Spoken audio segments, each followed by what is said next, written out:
رب العالمین نے فرمایا میرے معبود بتا دیجیے انہیں کہ ساری مصیبتیں سہ سکتا ہوں لیکن یہ نہیں کروں گا کہ خدا کے ساتھ کسی اور کو شریک برداشت کر لوں. لیکن میرے معبود یہ سفر تنہا کیسے کٹے گا؟ سارا معاشرہ عداوت پر تلا ہوا ہے، ساری سوسائٹی انتقامی جذبات رکھتی ہے. رب العالمین نے فرمایا میرے محبوب آپ ان کی مخالفتوں اور عداوتوں کا فکر نہ کیجیے، میں آپ کے لیے ایک ایسا دوست منتخب کرتا ہوں، میں آپ کو ایسا رفیق عطا کرتا ہوں جس کی وفائیں تجھے ساری دنیا سے مستغنی کر دیں گی. وہ آپ کی ازدواجی تنہائی کو دیکھے گا تو اپنی بیٹی آپ کے نکاح میں دے گا، وہ آپ کے مشن کے لیے ضرورت محسوس کرے گا تو اپنا سب کچھ آپ کے قدموں میں ڈال دے گا. جب آپ معراج پر آئیں گے تو وہ آپ کی تصدیق کرے گا، جب آپ ہجرت کریں گے تو وہ کندھوں پہ اٹھائے گا، جب آپ بدر احد کے مارکوں میں اتریں گے تو وہ آگے آگے لڑے گا، اور پھر جب آپ سبز گنبد میں ڈیرے لگائیں گے تو وہ وہاں بھی آپ کی تنہائی کو برداشت نہ کرتے ہوئے آپ ہی کے پہلو میں ڈیرے لگائے گا. صدیق اکبر رضی اللہ تعالی. اور عزیز دوستو صدیق اکبر سرکار دو عالم صلی اللہ علیہ وسلم کے حلقے میں یہ مقام رکھتا ہے کہ رب العالمین نے تنہا صدیق اکبر کو پوری امت کے مقابلے میں زیادہ وزن اور اہمیت عطا فرمایا ہے. ایک مقام پر قرآن پاک میں ارشاد ہوا جب غزوہ تبوک کی تیاری ہو رہی تھی، اللہ کے رسول صلی اللہ علیہ وسلم نے اپنے رضاکاروں کو حکم دیا کہ رومی بھیڑیے اسلام کی شمع کو بجھانے کے لیے تیاریاں کر رہے ہیں تو تمہیں بھی تیاری کرنی چاہیے.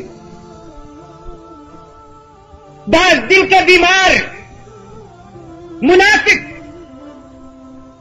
مجاہدین اسلام کی حوصلہ شکنی کرنے کے لیے موسم کی گرمی، وسائل کا فقدان، بے سر و سامانی کو آڑ بنا کر یہ کہنے لگے کہ اس جنگ میں ہمیں نہیں جانا چاہیے، مار کھا جائیں گے، ان کی بڑی تیاری ہے، ہمارے پاس ساز و سامان نہیں ہے. رب العالمین نے فرمایا الا تنصروه فقد نصره اللہ، اگر تم میرے پیغمبر کا ساتھ نہیں دو گے تو نبی کے پروگرام میں کوئی خسارہ نہیں آئے گا، رسول اللہ کا مشن ناکام نہیں ہوگا. میرا پیغمبر تمہارے تعاون کا محتاج نہیں، اگر تم میرے نبی کا ساتھ نہیں دو گے تو سنو نہیں ہو گیا. جس پر اللہ کے رسول نے اعتماد کیا بہت بڑا مقام ہے. جو رسول کے بستر پہ سویا ہوا ہے میں اس کا بھی رضاکار ہوں، لیکن میں اسے کیسے بھول جاؤں کہ جس کی گود میں رسالت آرام کر رہی ہے، جو رسول کی امانتیں سنبھالے بیٹھا ہے میں اسے بھی نہیں بھول سکتا ہوں، لیکن میں اسے کیسے بھول جاؤں جو اللہ کی امانت کو گود میں سلائے بیٹھا ہے.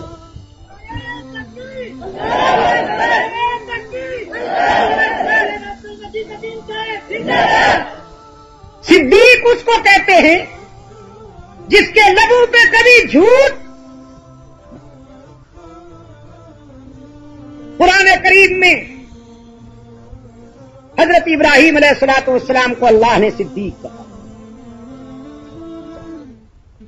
اور انبیاء کے بعد پوری انسانیت میں یہ شرط تنہا ابو بکر کے حصے میں آیا کہ نطق رسالت نے انہیں صدیق کہا.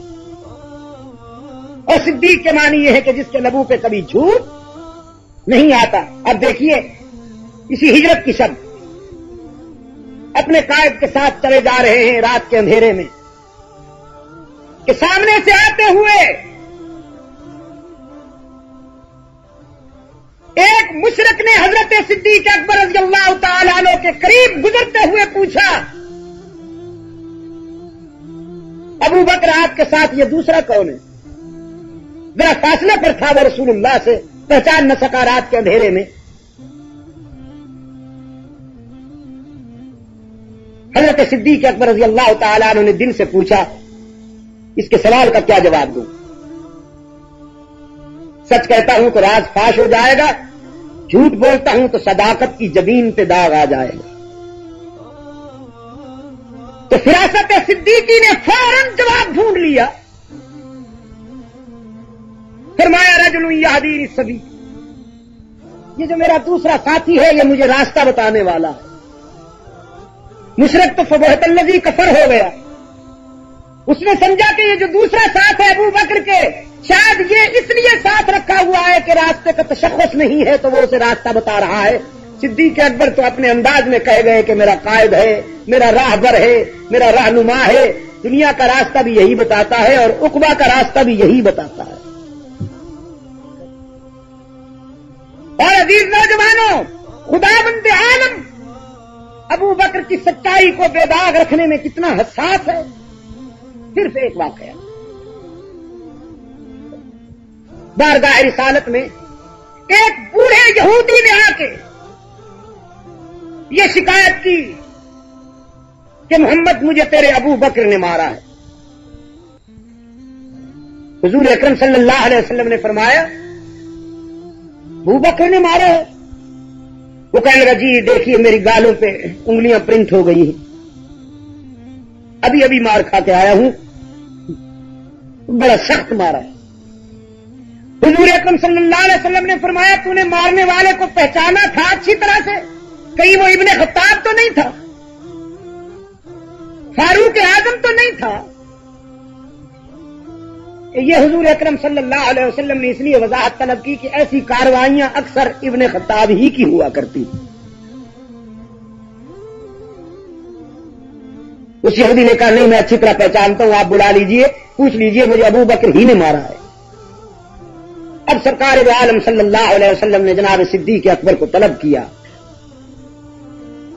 اور پوچھا هل لطمه یا ابا بکر، کیا آپ نے واقعی اس یہودی کو مارا ہے؟ جناب صدیق اکبر رضی اللہ تعالیٰ عنہ نے عرض کیا اللہ کے رسول مارا تھا اور اب بھی میرا غصہ ٹھنڈا نہیں ہوا، اگر آپ اجازت دیں. تو اللہ کے رسول صلی اللہ علیہ وسلم نے فرمایا مگر کیوں، آپ کو تو یہ ذوق نہیں ہے. حضرت صدیق اکبر نے عرض کیا حضور بات ہی ایسی ہو گئی، ان کا اجتماع تھا، یہ آپس میں جمع بیٹھے تھے، باتیں کر رہے تھے. جب میں ان کے قریب سے گزرنے لگا تو انہوں نے مجھے دیکھ کر اسی بوڑھے نے کہا مسلمانوں کا خدا تو غریب ہو گیا ہے، فقیر ہو گیا ہے، من ذا الذی یقرض اللہ قرضا حسنا کہتا ہے کہ کوئی مجھے قرضہ دے گا. یہ خود بھی فقیر ہے، ان کا خدا بھی فقیر ہے، ہم خود بھی غنی ہیں، ہمارا خدا بھی غنی ہے. تو حضور پھر میں خدا کی شان میں یہ توہین کیسے برداشت کر سکتا؟ میں نے آگے بڑھ کر جو اسے للکارا کہ تیار ہو جا، پھر سچے خدا کا سچا بندہ آ رہا ہے. یہ باقی تو سب بھاگ گئے، یہ میرے ہاتھ آ گیا، اٹھا کے جو میں نے ایک مارا اور یہ کٹی ہوئی پتنگ کی طرح لڑکھڑاتا ہوا گرا. میں انتظار کرتا رہا کہ اٹھے تو ایک اور اس کی خدمت میں پیش کر کے ثواب دارین حاصل کروں، لیکن وہ ایک تھپڑ اتنا کاری تھا کہ یہ دوبارہ اٹھ ہی نہ سکا. اب سرکار دو عالم صلی اللہ علیہ وسلم نے اس یہودی سے کہا کیا تم نے خدا کی شان میں یہ گستاخانہ جملہ کہا ہے؟ وہ یہودی کہنے لگا جی نہیں مولا خوش رکھے بادشاہ ایسی کوئی نہیں آخر، یہ تو فن ہے نا ان کے پاس مکر جانے کا. ان کی کتابوں میں لکھا ہے التقیۃ جنۃ المؤمن، جھوٹ بولنا یہ ڈھال ہے مومن کی. واہ بھائی واہ، کہ اگر خطرہ محسوس کرو فوراً جھوٹ بول کے جان بچا لو. التقیۃ جنۃ المؤمن، انا للہ و انا الیہ راجعون، من شعائر الدین. التقیۃ من شعائر الدین. لا حول ولا قوة. حضرت جعفر صادق رضی اللہ تعالی عنہ سے یہ روایت ہے کہ یہ میرے بھی دین میں تقیہ شامل ہے اور میرے آباء و اجداد کے دین میں بھی تقیہ شامل ہے. خیر میں یہ عرض کر رہا تھا جھوٹ بول گیا بے ایمان. رسول اکرم صلی اللہ علیہ وسلم نے حضرت صدیق اکبر کی طرف سوالیہ نظروں سے دیکھا اور فرمایا ابو بکر اب اپنے موقف کے ثبوت میں گواہی ضروری ہو گئی ہے، تجھے گواہ پیش کرنا ہوگا کہ کسی اور نے بھی یہ سنا تھا جب یہ کہہ رہا تھا کہ ان کا خدا فقیر ہے اور ہمارا خدا غنی۔ حضرت ابوبکر صدیق رضی اللہ تعالیٰ عنہ نے عرض کیا حضور میں اکیلا تھا، یہ تھے باقی سارے یہودی، وہاں سے میں اکیلا گزرا، میرے سوا تو اور کوئی سننے والا نہیں تھا، میں کوئی گواہ پیش کرنے سے قاصر۔ حضور اکرم صلی اللہ علیہ وسلم نے بڑی سنجیدگی کی نگاہوں سے صدیق اکبر کی طرف دیکھا، وہ پیغمبر کی نگاہیں کہہ رہی تھی کہ گواہی ضروری ہے، ورنہ ہو سکتا ہے کہ میں انصاف کے تقاضے پورے کرتے ہوئے یہودی سے کہوں کہ وہ بدلہ لے اور تجھے جوابی تھپڑ مارے۔ فرمایا لقد سمع اللہ قول الذین قالوا ان اللہ فقیر، لقد سمع اللہ قول الذین قالوا ان اللہ فقیر،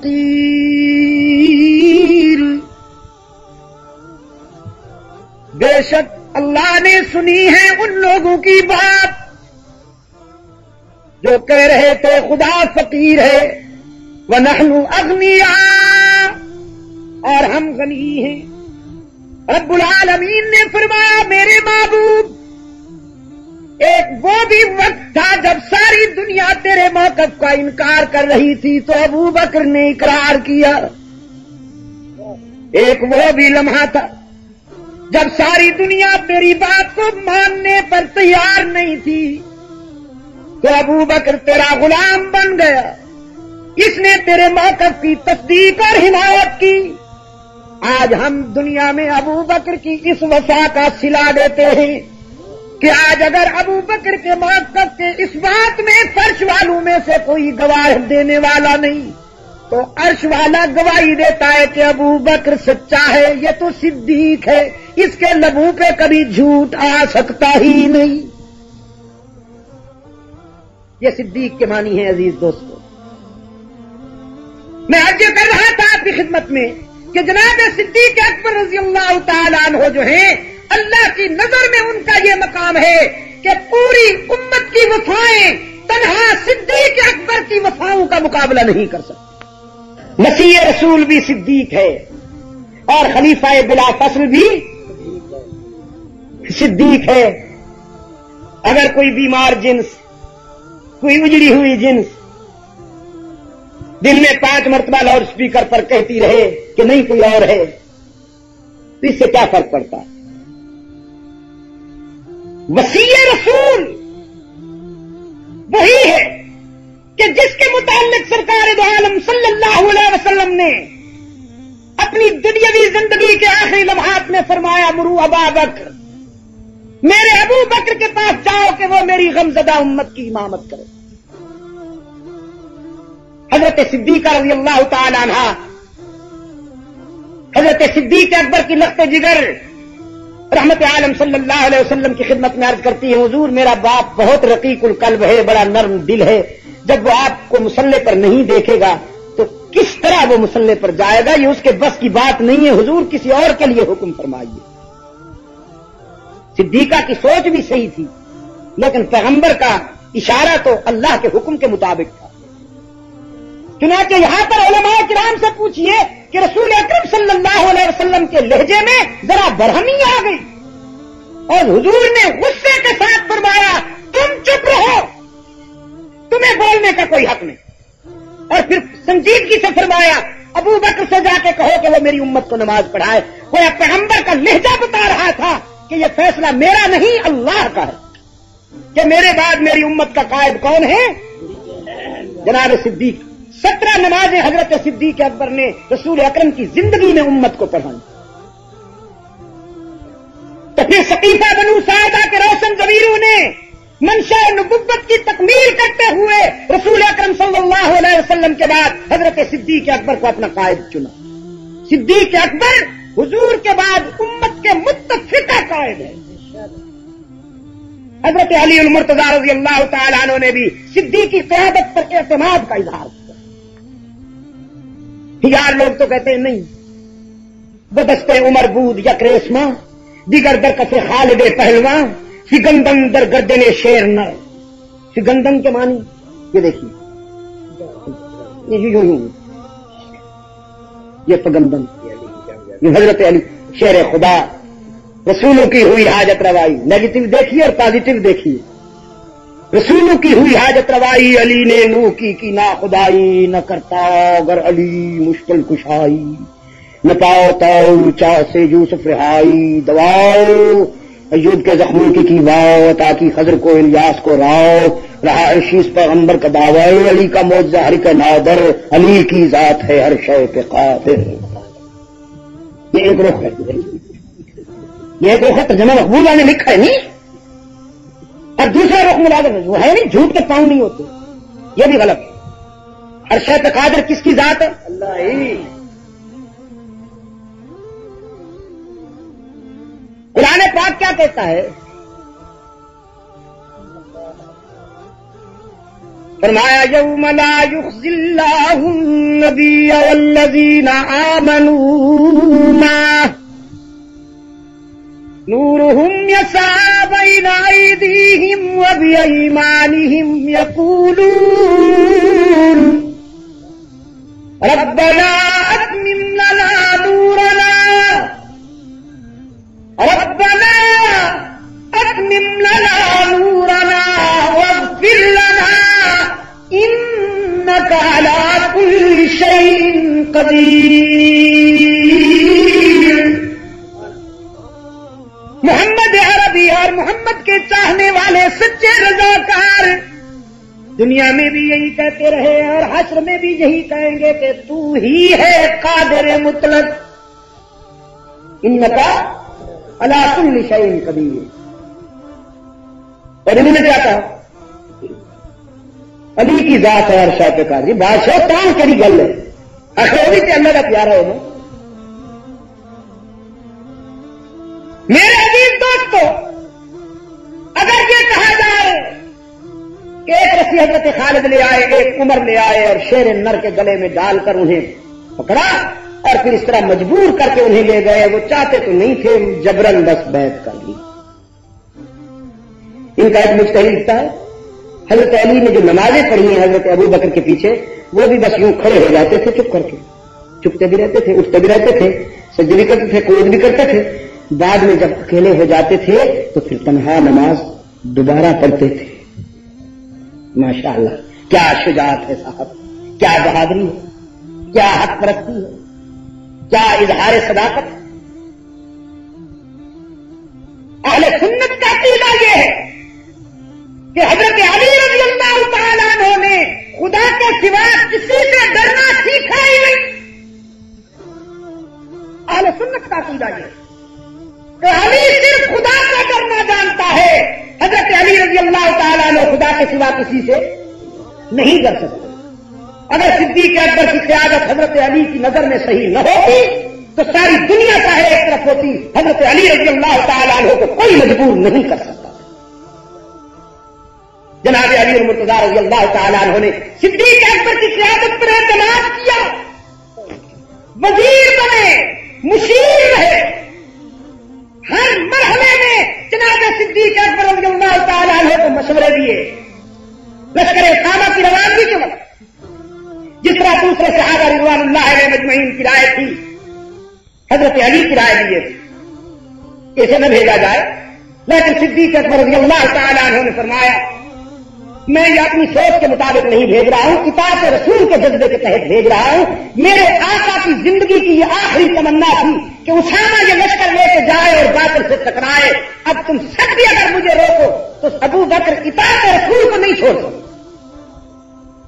چنانچہ حضرت علی رضی اللہ تعالیٰ عنہ کے بڑے تاریخی جملے ہیں، فرماتے ہیں کہ ہمیں یقین ہو گیا کہ اللہ نے اپنے محبوب کی امت کی قیادت کے لیے ابو بکر کا سینہ کھول دیا۔ جناب صدیق اکبر رضی اللہ تعالیٰ عنہ نے رسول اللہ کی رفاقت کا حق ادا کرتے ہوئے ہر لمحے میں رسول اللہ کا ساتھ دیا، اور پھر خلافت راشدہ کی منصب پر آ کر پہلے خلیفہ راشد کی حیثیت سے اسلام کے نظام عدل کی وہ بنیاد رکھی فزیکلی کہ جس کی بنیاد پر حضرت فاروق اعظم کا دور عدل، حضور کے بعد نبوت کا دعویٰ کرنے میں پوچھتا جاؤں اور آپ جواب دیتے جائیں. حضور اکرم صلی اللہ علیہ وسلم کے موقف پر سب سے پہلے ایمان لانے والا کون ہے؟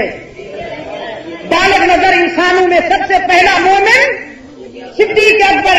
حضور اکرم صلی اللہ علیہ وسلم کی ازدواجی تنہائیوں کا ازالہ کرتے ہوئے اپنی لخت جگر رسول اللہ کے نکاح میں دینے والا کون ہے؟ صدیق اکبر. حضور کے مشن پر اپنا سب کچھ قربان کرنے والا کون ہے؟ معراج رسول کی تصدیق کرنے والا کون ہے؟ ہجرت کی شب رسول اللہ کو اپنے کندھوں پر اٹھانے والا، غار ثور میں حضور کو اپنی گود میں سلانے والا، پھر غار ثور سے لے کر مدینہ طیبہ تک لے آنے والا، بدر میں ساتھ نبھانے والا، احد میں مارے کھانے والا، ہر سرد و گرم میں، سفر میں حضر میں، پر میں بہر میں، دریاؤں میں صحراؤں میں، زندگی کے ایک ایک لمحے میں جس نے رسول اللہ کا ساتھ نبھایا اور وفا کی، وہ کون ہے؟ تو آپ میرے سوال کا جواب ذرا دل کی گہرائیوں سے دیتے جائیے کہ فتنہ انسیوں کذاب مٹایا کس نے؟ وہ جو دور بیٹھے ہیں وہ میری تمنا ہے کہ ان کے دل کی گہرائیوں سے بھی گونج نکلے. صدیق.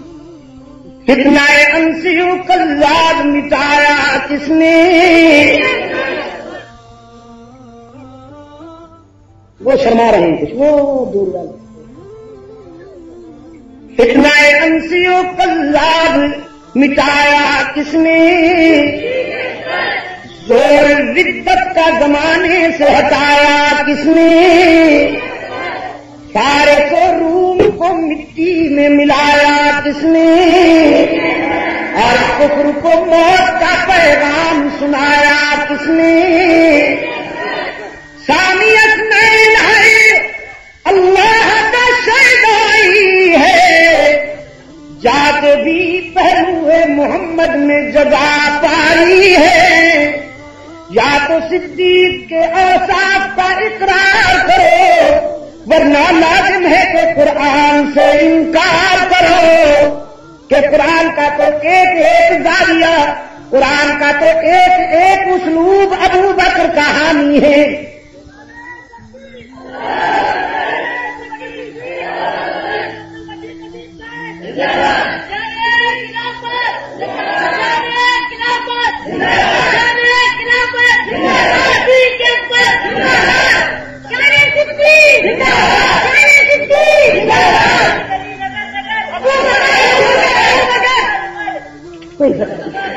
اچھا اصل میں کچھ دوست جو ہے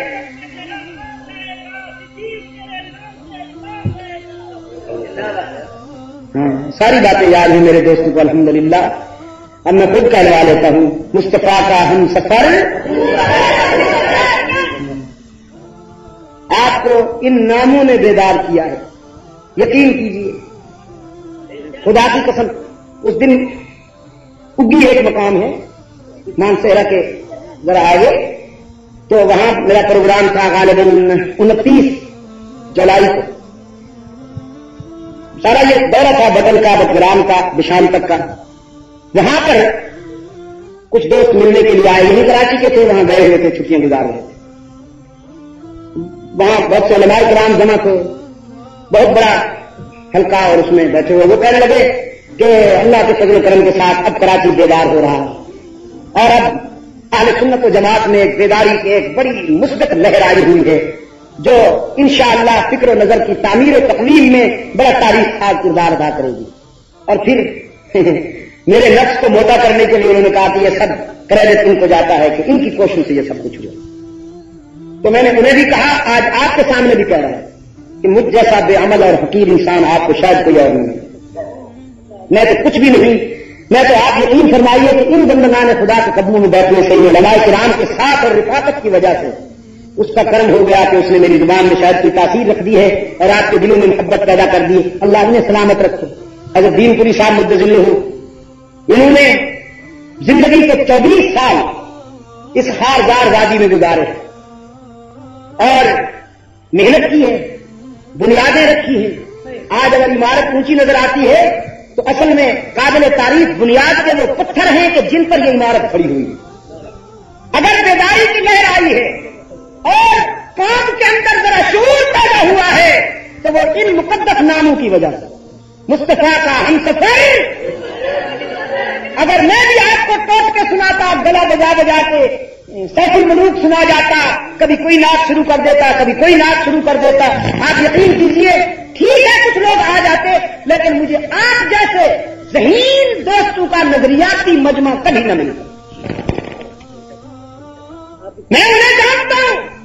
اس وقت بھی میرے اس اجتماع میں کچھ لوگ ایسے بیٹھے ہیں کہ جنہوں نے پہلی رات میٹھا در کے جلسہ میں بھی شرکت کی، اس میں بھی رات کے 1-1:30 بجے تک جاگتے رہے.